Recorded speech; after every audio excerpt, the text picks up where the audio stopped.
Hello everyone, in this video I am going to tell you that how you can easily install iTunes software on your Windows laptop. For that purpose what you need to do is to just open any web browser. Here you have to type iTunes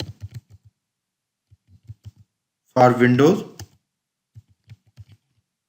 download and simply click. A new window will be open in front of you and you have to click on the first website, that is port.apple.com. Simply click over here.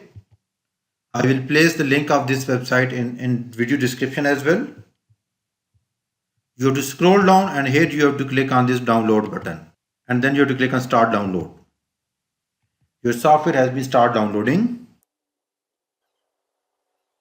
Here you will see that your software has been downloaded on your PC. Simple click on open folder option and then you have to run this setup.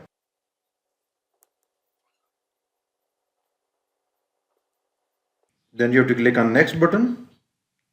Here you have to select all these three options and then you have to click on install button. Then you have to press yes. Your software has been start installing on your laptop.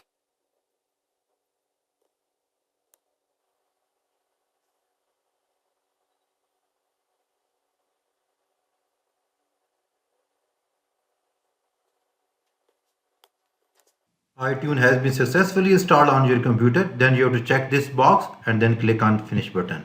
Here you have to click on agree button. Your iTunes software has been installed.